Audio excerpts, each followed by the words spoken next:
पुनर्विकास किंवा आपल्याला मिळणारी सदनिका किती वेळेत मिळेल? 1545चा भूखंड जो आहे सर्वे क्रमांक, त्याचे पालक कोण असतील? 1546 ज्याचा भूखंड क्रमांक आहे त्याचे आता पालक कोण आहेत? आणि मग ह्या पालकांनी किंवा मालकांनी आपल्याला, आपण जे राहतोय, आपलं पुनर्वसन कसं करायचं? मी ज्या वेळेला 2 सभा तुमच्या कार्यकारिणीबरोबर घेतल्या, अनेक प्रश्न निर्माण झाले.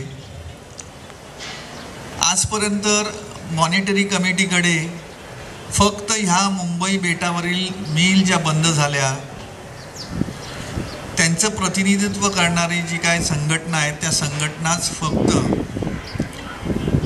जी शासनाने मॉनिटरिंग कमिटी जी स्थापन केली आहे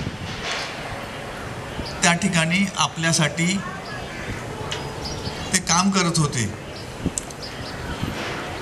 त्या मॉनिटरी कमिटीकडे मी गेली जवळजवळ 2 ते 3 वर्ष मॉडर्न मिल आणि बॉम्बे डाईंगसाठी ॲपियर होतो आहे, म्हणजे सुनावणीसाठी जातो आहे.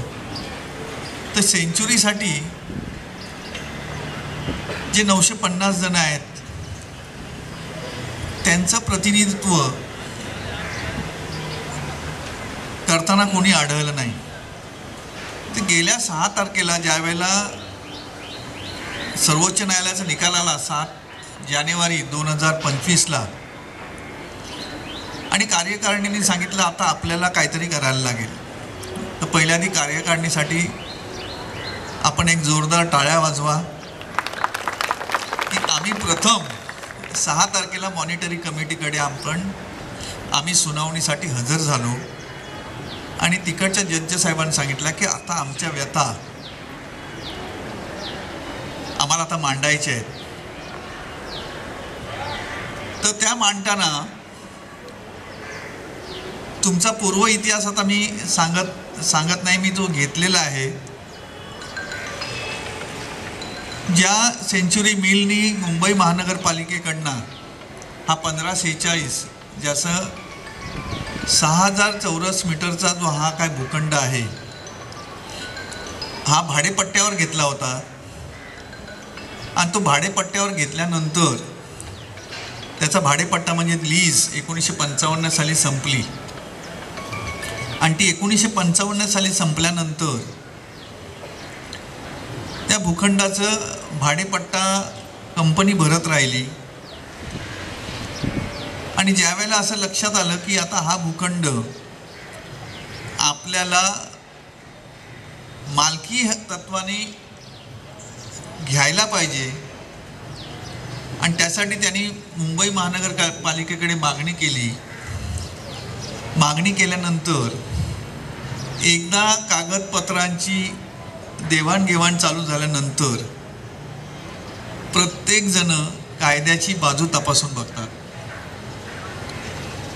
मग तुमच्या कंपनीने सांगितलं 1955 नंतर आम्ही सतत भाडं भरतोय, आम्ही त्याचा वापर करतोय, आणि तुम्ही जे आमच्याबरोबर भाडेपट्टा करार केलेला आहे त्याप्रमाणे हा 1546 भूखंड क्रमांक ज्याचा सर्वे नंबर आहे तो आम्हाला मालकी हक्काने दिला पाहिजे, अन्यथा आम्ही तुमच्यावर दावा दाखल करू. आणि त्यानंतर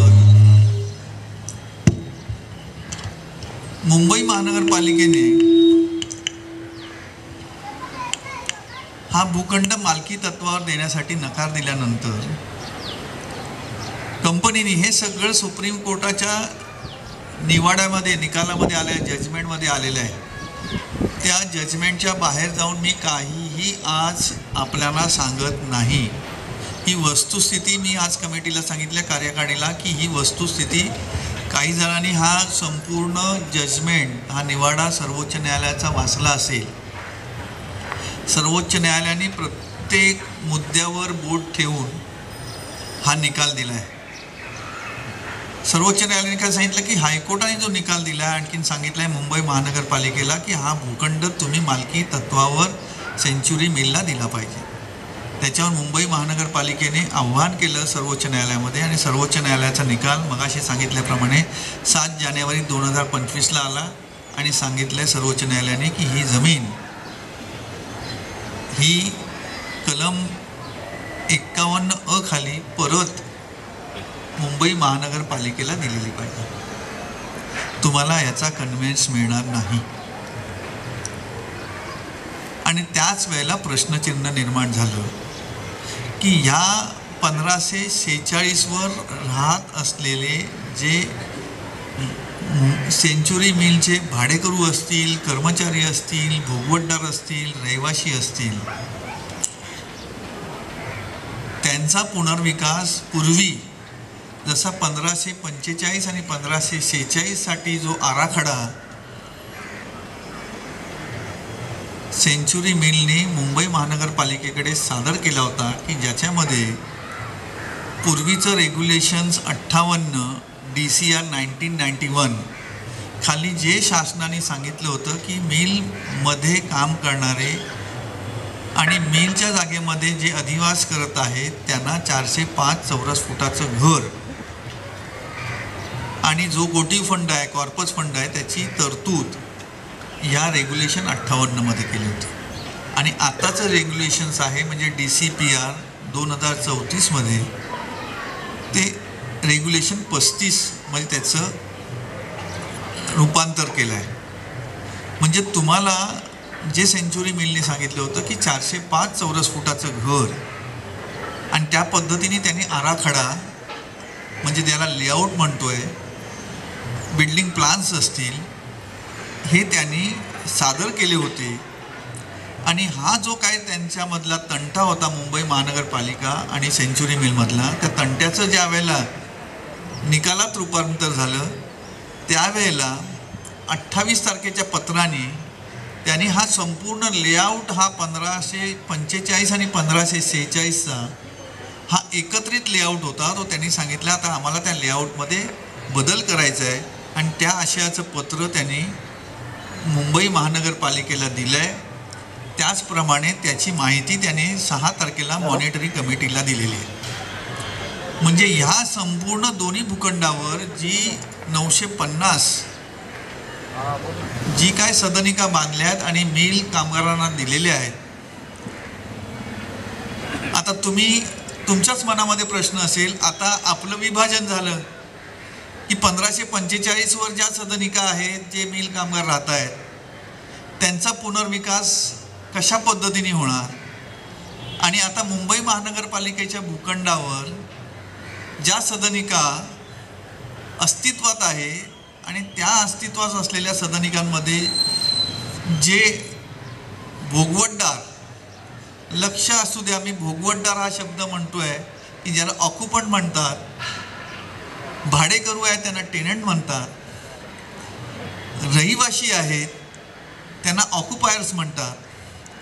तर आता जे भोगवटदार आहेत मग ते मिल कामगारांना दिलेली सदनिका असतील, कारण का ज्या वेळेला सेंच्युरी मिलला हा ज्यावेळेला भूखंड मिळाला त्यावेळेला पुअर वर्कर अकोमोडेशन स्कीम खाली हा भूखंड देण्यात आला होता. आता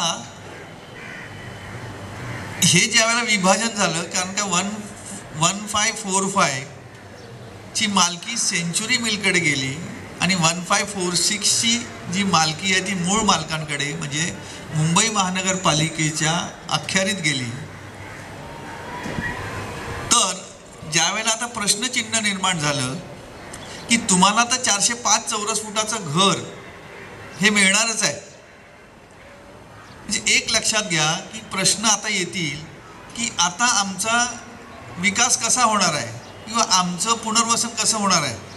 त्या सगळ्या तुमच्या मनातल्या प्रश्नाची उत्तरं मी देणार आहे, म्हणजे जेणेकरून तुमच्या मनामध्ये कुठेच जे काय प्रश्न असतील ते पण प्रश्न की बाबा आम्हाला आमची उत्तरं मिळाली. म्हणजे पहिलं एक लक्षात घ्या, शासनाच्या धोरणाप्रमाणे तुम्हाला तुमच्या राहत्या घराच्या बदल्यात 405 चौरस फूट कार्पेट एरियाची सदनिका मिळणं हा तुमचा हक्क आहे आणि ते मला मिळालाच पाहिजे. म्हणजे आज 1545वर जी घरं आहेत ती जर सेंचुरी मिलच्या अखत्यारीत गेली तर त्यांचा पुनर्विकास हा सेंचुरी मिल करणार आहे. आणि ज्यावेळेला दुसरा प्रश्न निर्माण होईल की जर हा 1546वर जी काय 648 घरं असतील, कारण का हे ऑर्डरमध्ये नमूद केलेलं आहे की 648 जी घरं आहेत त्यांचा पुनर्विकास आता कोण करणार, हा आजच्या सभेचा दुसरा विषय आहे. मग त्यांना किती चौरस फुटाची घरं मिळणार आहेत आणि त्यासाठी काय आपल्याला प्रयत्न करायला पाहिजेत. तर जे विषय आजच्या सभेचे आहेत तर पहिला विषय आहे की 1545वर अस्तित्वात असलेल्या सदनिका आणि त्यामध्ये राहत असलेले जे भूगवतदार आहेत त्यांचा पुनर्विकास कोण करणार, किती वेळेत करणार, कशा पद्धतीने आराखडे असतील, प्लान्स असतील. पुन्हा मी आज ज्यावेळेला कार्यालयात बसलो होतो त्यावेळेला त्यांनी ती लिस्ट लावली आहे की आम्ही तुम्हाला काय काय देणार, काय सुविधा देणार. हा आता परत नवीन निर्माण झालेला प्रश्न आहे. कारण का लेआउट आराखडा जो आहे हा प्रत्येक भूखंडाचा आराखडा आता वेगळा होणार. तर हे जे सब्जेक्ट आहेत म्हणजे हे विषय आहेत एक एक विषय. आणखीन तिसरा विषय काय की जर 1546 मधल्या ज्या काही सदनिका धारक आहेत आणि 1545 मधले सदनिका धारक आहेत यांचा एकत्रित पुनर्विकास होईल का, हे तीनच प्रश्न आज आपल्यासमोर आहेत. आणि त्याचबरोबर तुमच्या भूखंडासोबत ज्या स्टाफ क्वार्टर्स आहेत म्हणजे आपण त्याला कर्मचारी वसाहत म्हणतो, स्टाफ क्वार्टर्स, असे 500 चौरस फुटांचे ज्यांना घरं दिलेली आहेत, ज्याला निवासस्थान म्हणतो आपण, अशांचा पण पुनर्विकास आपल्या याच्यामध्ये विकास योजनेमध्ये होणार आहे का.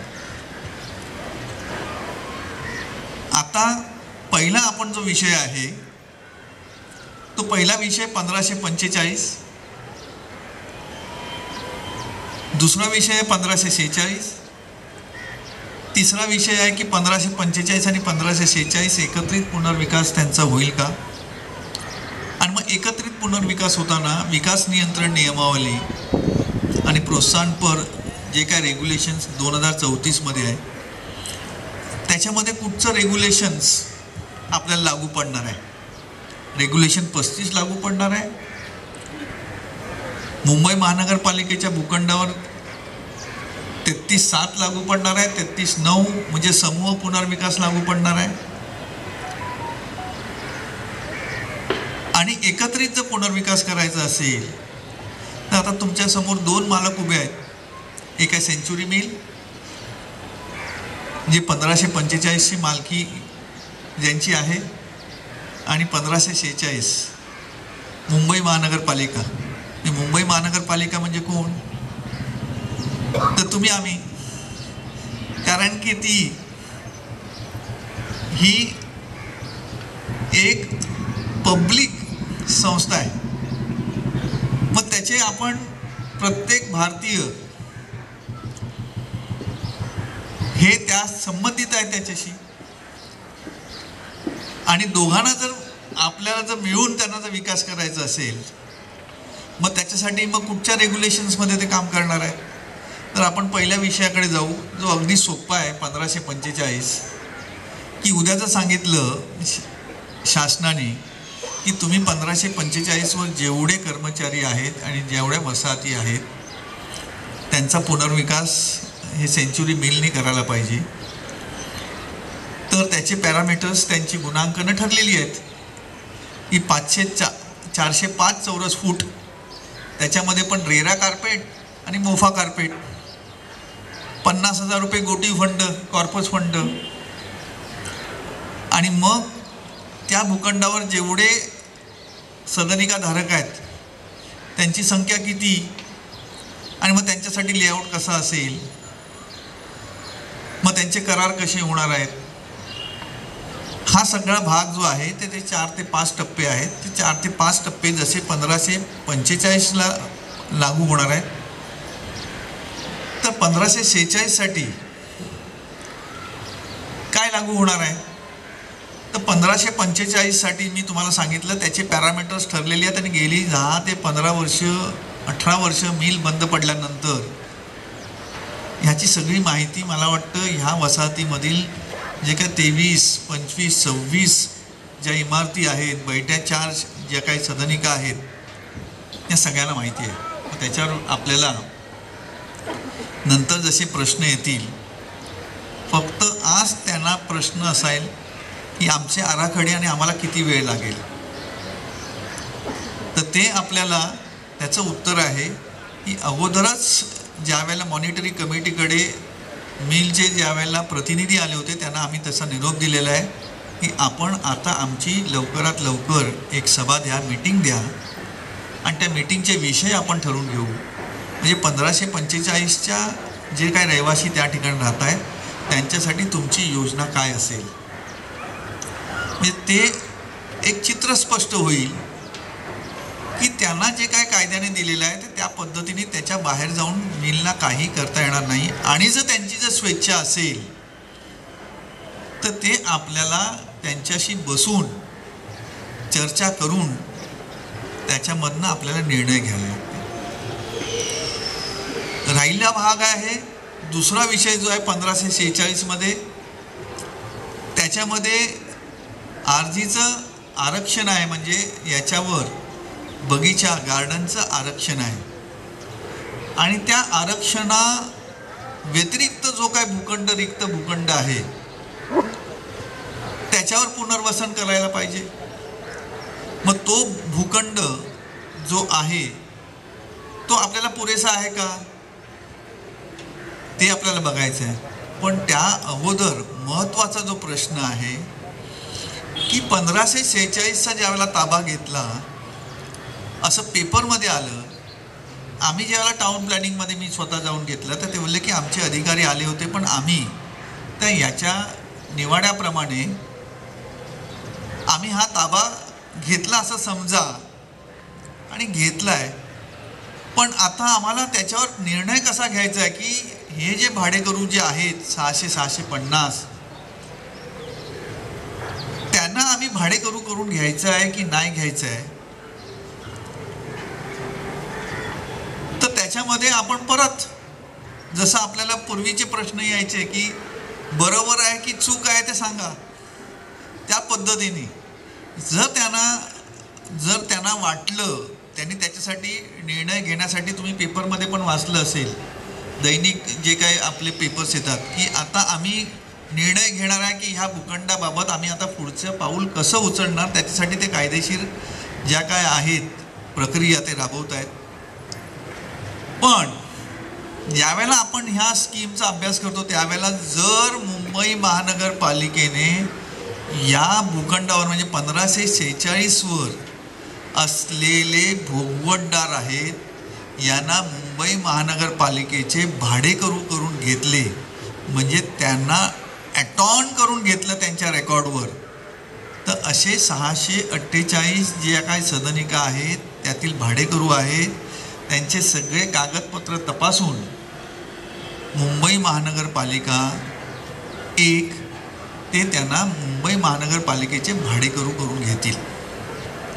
पण त्याच्यामध्ये उपप्रश्न परत निर्माण होतो, कारण का तुमचा जो स्टेटस आहे, तुमची जी आजची त्या घरामध्ये राहणाऱ्यांची व्याख्या काय, तर ते मिल वर्कर आहेत. पण हा प्रश्न पण मुंबई महानगरपालिकेला सोडवायला लागेल की जर ते मिल वर्कर असतील पण ते आज भोगवतदार आहेत, ते कायद्याने 405 चौरस फूट स्क्वेअर फीटाची सदनिका मिळवण्यासाठी हक्कदार आहेत. जर त्यांनी मुंबई महानगरपालिकेचे नियमाप्रमाणे ह्या भूखंडावर मधल्या भोगवतदारांना जर भाडेकरू करून घेतले तर त्यांचं पुनर्वसन मुंबई महानगरपालिकेच्या भाडेकरूंच्या मिळकतीचा पुनर्वसन योजनेसाठी जे काय नियमावली बनवली आहे त्या अंतर्गत त्यांचा पुनर्विकास होऊ शकेल. मग आता याच्यासाठी पण आपल्याला पाठपुरावा करायला पाहिजे. उद्या त्यांचा जर संपूर्ण त्यांनी सखोल अभ्यास करून सांगितलं तर पर्याय एक, जर त्यांनी सेंच्युरी मिलवाल्यांना सांगितलं की बाबा हे जे आहे हे 648 सदनिका आहेत आणि त्यांना घरं देण्याचं बंधन कायद्याने तुमचं आहे, तर सेंच्युरी मिलवाल्यांना विचार करायला लागेल की बाबा रे, या 648 लोकांचं पुनर्वसन हे आम्हाला 1545 करायचं आहे, तर त्याच्यासाठी लागणारा चटई क्षेत्र निर्देशांक त्यांच्याकडे 1545 उपलब्ध आहे का? ही सगळी कायद्याची गणितं आहेत ना, फक्त एका निर्णयावर अवलंबून आहेत. आपल्याकडे पुष्कळशी अशी रेमेडीज आपण म्हणतो की पर्याय आहेत की आपले, मी मगाशी सुरुवातीलाच माझं ज्या वेळेला संवाद सुरू करताना तुम्हाला हक्काचं 405 चौरस फुटाचं घर मुंबई महानगरपालिका असेल किंवा सेंच्युरी मिल असेल, मग तो 1545 असेल 1546 असेल, तुम्हाला तुमचं घर हे मिळणारच आहे. मग ज्या काय सुखसुविधा असतील त्या मिळणार आहे. पण ज्या वेळेला 7 जानेवारी 2025 नंतर 1546 हा ज्यावेळेला भूखंड हा मुंबई महानगरपालिकेच्या ताब्यात गेला, पण सुप्रीम कोर्टाच्या निर्णयामध्ये असं कुठेही आलेलं नाही की हा भूखंड हा परत मुंबई महानगरपालिकेला द्यायचा आहे, तो रिक्त करून द्यायचा आहे, असं कुठेही मुंबई महानगरपालिकेने पण सांगितलेलं नाही. आणि कुठेही जवळजवळ 80 पानाचं 78 पानाचा जो निवाडा आला आहे, जजमेंट आलं, त्याच्यामध्ये कुठेही म्हटलं नाही. त्याच्यामध्ये त्यांचं जे काय कलम सांगतं मुंबई महानगरपालिकेच्या कायद्यामध्ये, तुम्हाला आम्ही जी काय आमची जागा दिली आहे ती परत द्या आणि ती चांगल्या स्थितीत द्या. हा एक प्रश्न आहे, कारण का तो सुटला गेलेला नाही. तर त्याच्यामुळे पहिलं आपलं कर्तव्य आहे की मॉनिटरी कमिटीकडे की बाबा रे, तुम्ही आता महानगरपालिकेला सांगा, भूखंड तर तुम्ही ताब्यात घेतलेला आहे, तुम्ही परवानगी दिलेली होती की पुअर एम्प्लॉईज अकॉमोडेशन स्कीममध्ये जर तुम्ही ह्यांना बांधायला परवानगी दिलेली आणि त्यांनी बांधलं आणि त्यांनी दिलं आहे सदनिका, तर त्याच्यामुळे आता याची जबाबदारी ही मुंबई महानगरपालिकेने घेतली पाहिजे आणि ह्या संपूर्ण 1546 मधल्या सदनिकाधारकांना, भोगवतदारांना मुंबई महानगरपालिकेचे भाडेकरू करून घेतले पाहिजेत. ते ठीक त्याचं ओपिनियन घेतील, सल्ला घेतील की आता यांचं काय करायचं. तर आपल्यासमोर आपण अभ्यास केल्यानंतर असं आपल्याला वाटतं की 1546 मधल्या सदनिकाधारकांना त्यांचं पालकत्व हे मुंबई महानगरपालिकेने घेतलं पाहिजे आणि जर त्याचं पालकत्व घेतलं तर तुम्ही मुंबई महानगरपालिकेचे भाडेकरू व्हायला पाहिजेत आणि त्यावेळेला तुमचं हे पुनर्वसन मुंबई महानगरपालिकेच्या मिळकतीवरील भाडेकरूंच्या मगाशी सांगितल्याप्रमाणे ज्या काय नियमावली आहेत त्याच्यामधनं व्हायला पाहिजे. आता मग त्याच्यामध्ये आणखीन उपप्रश्न निर्माण होतील की तुमचा हा जो भूखंड आहे 6600 चौरस मीटरचा, निवाड्यामध्ये दिले 50,000 स्क्वेअर यार्ड, मग काय नियम असायला पाहिजे तुमचे. मग तुमची हे 1546च्या बाबतीत मग तुमची भाडेकरूंची नियोजित संस्था तुम्ही स्थापन करायला पाहिजे. नियोजित संस्था स्थापन करून तुम्ही तुमचे वास्तुविशारद नेमले पाहिजेत. वास्तुविशारदाकडनं तुमचा अहवाल घेतला पाहिजे की बाबा ह्या भूखंडाचं क्षेत्रफळ किती, याच्यावर किती रहिवाशी किंवा भोगवतदार राहत आहेत, याच्यावर रिझर्वेशन्स किती आहेत, उरलेल्या भागांवर किती आहेत आणि रिझर्व प्लॉटवर किती स्ट्रक्चर्स आहेत. त्या स्ट्रक्चरच्या खालचा जो काही जोत्याचं क्षेत्र आहे म्हणजे प्लिंथ आहे, त्याचा FSI तुम्हाला मिळणार आहे. रेग्युलेशन 17चा अभ्यास करायला पाहिजे, कारण का जे आरक्षित भूखंड आहेत ते कोणाकोणाला द्यायचे आहेत, त्याचा FSI कुठे मिळणार आहे. हा अहवाल ज्या वेळेला तुम्हाला, आपण देवाकडे प्रार्थना करायला पाहिजे, प्रार्थना करून आपण मेहनत करायला पाहिजे की हे 1546 चे जे काही रहिवासी आहेत ते मुंबई महानगरपालिकेचे जर भाडेकरू झालेत तर त्याच्यासाठी ही युनिक स्कीम होईल की त्याच्यामध्ये तुमचं बेसिक एंटायटलमेंट हे 45 स्क्वेअर मीटर, म्हणजे तुम्हाला तुमची घरं ही 405 पेक्षाही जास्त स्क्वेअर फीटाची मिळतील. मग त्याच्यासाठी प्रयत्न तर करायला पाहिजे. की ते प्रयत्न करताना तू टेक्निकल म्हणजे तांत्रिक बाबी ह्या मुंबई महानगरपालिकेला सांगितलं पाहिजे. कारण का मुंबई महानगरपालिकेमध्ये जे अधिकारी आहेत ते पण आपल्याच सारखे आहेत, ती पण माणसंच आहेत, तर त्यांना पटवून द्यायला पाहिजे. तर तो पहिला प्रयत्न आम्ही केला आहे. तो पहिला प्रयत्न केल्यानंतर ते बोलले की आता ह्या बाबतीतला सल्ला आम्ही आता आमच्या वरिष्ठांकडनं घेतोय, ते पेपरमध्ये पण आलंय. तर 1546चा जो मुंबई महानगरपालिकेच्या नियमावलीप्रमाणे जर गेलं तर तुमची सहकारी संस्था स्थापन झाली, वास्तुविशारद स्थापन झाले, मग तुम्ही बेसिक तुमचा अहवाल आला, त्याच्यानंतर मग काय करायचं आहे की हा डेव्हलपमेंट कसं करायचं, तर विकासक नेमायला पाहिजे. तर विकासक नेमताना आपण कशा पद्धतीने विकासक आणायचे आहेत, त्यांची निविदा मागवायच्या आहेत वगैरे. त्याच्यानंतर विकासक ज्यावेळेला येईल त्यावेळेला विकासक त्याची ऑफर देईल, त्याच्या संपूर्ण ह्या मी किती तुम्हाला चौरस फुटाचं घर देईल, काय सुविधा देणार, आराखडे कसे असतील, मग तुमचं पहिलीपासूनचा संपूर्ण अभ्यास सुरू होईल. म्हणजे तुम्ही गेली 10 ते 12 15 वर्ष जर याच्यासाठी झगडत असाल, मग जर तुम्हाला जर हे स्वतंत्रता मिळाली, स्वायत्तता मिळाली, तर जेवढ्या लवकरात लवकर म्हणजे जो आपला कार्यकाळ गेलेला आहे ना, तो कसा आपल्याला लवकरात लवकर कॅप्चर करून म्हणजे आपण मिळून लवकरात लवकर ही 1546 मधली स्कीम योजना कशी कार्यान्वित करायची आहे त्याचा पण आपण अभ्यासपूर्वक, जसं आज तुम्ही एवढे प्रयत्न केलेत ते प्रयत्न करायला जेवढा वेळ लागणार नाही. म्हणजे 1546 मधल्या ना 2 ऑप्शन्स आहेत.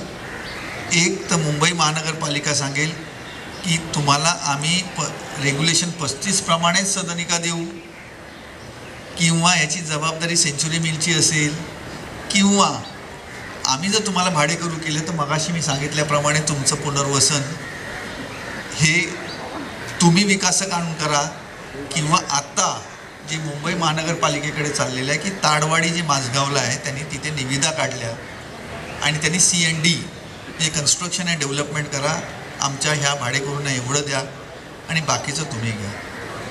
तर त्याच्यावर आपल्याला विचार करायला लागेल. म्हणजे 1546च्या बाबतीत आजच्या तारखेला वस्तुस्थिती अशी आहे की 405 चौरस फूट मिळेल.